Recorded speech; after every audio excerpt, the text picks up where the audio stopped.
हिंगोलीमध्ये मनोज जरांगेंचं जंगी स्वागत होत आहे। 13 जुलैपर्यंत ही शांतता रॅली असणार आहे आणि आता मनोज जरांगेंची रॅली ही हिंगोलीमध्ये दाखल झाली आहे। यावेळी मनोज जरांगेंचं जोरदार स्वागत कार्यकर्त्यांकडून करण्यात येत आहे। याआधी ज्यावेळी जरांगे हिंगोलीमध्ये दाखल झाले त्यावेळी क्रेननं भला मोठा एक हार जरांगेंना घालण्यात आला होता। तसंच जेसीबी मधून देखील त्यांच्यावर पुष्पवृष्टी करण्यात आली होती। तसंच या यात्रेनंतर या रॅलीनंतर जरांगे आपली भूमिका 13 जुलै नंतर ठरवणार आहेत।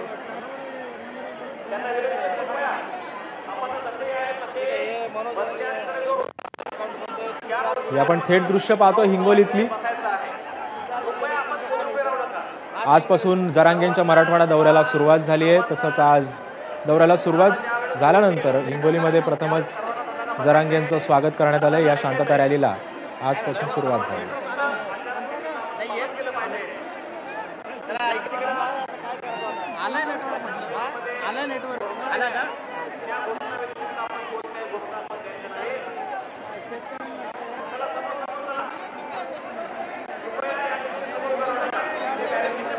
प्रत्येक कार्यकर्त्याच्या हातामध्ये भगवे झेंडे, पोस्टर्स हे घेऊन हे सगळे कार्यकर्ते या आंदोलनामध्ये सहभागी झालेले आहेत, या रॅलीमध्ये सहभागी झालेले आहेत। तसंच जरांगेंच्या स्वागतासाठी पुष्पवृष्टी देखील मगाशी करण्यात आली।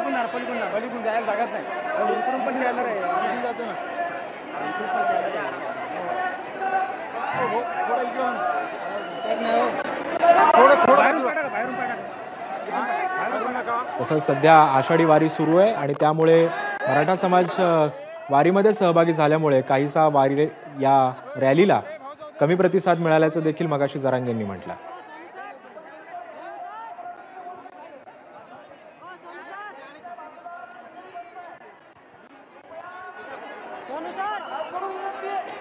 तेरा जुलै नंतर जरांगे आपल्या आंदोलनाची पुढची दिशा ठरवणार आहेत। तत्पूर्वी ही शांतता रॅली संपूर्ण मराठवाड्यामध्ये फिरणार आहे। आजपासून मराठवाड्याच्या दौऱ्याला जरांगेंनी सुरुवात केली आहे। या संदर्भात अधिक माहिती देतात कृष्णा केंडे, आपले प्रतिनिधी सध्या आपल्या सोबत आहे। कृष्णा, जरांगेंचा पुढचा प्रवास कसा असणार आहे या रॅलीचा? आपण पाहतोय की आता ही रॅली या ठिकाणी निघालेली आहे। काही वेळापूर्वीच ही रॅली इथून निघालेली आहे। छत्रपती शिवाजी महाराजांना पुष्पार्पण करून ही रॅली या ठिकाणी पुढे निघालेली आहे आणि काही वेळातच ही रॅली या ठिकाणी पुढे जाईल आणि त्यानंतर जरांगे पाटील हे नागरिकांना संबोधित देखील करतील। आपण त्यांच्याशी संवाद साधण्याचा प्रयत्न करूया।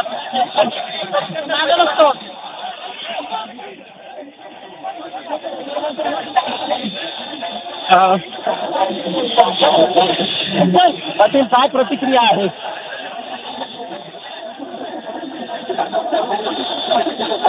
पाटील, काय प्रतिक्रिया? अभूतपूर्व प्रतिसाद मिळालाय, काय प्रतिक्रिया आहे?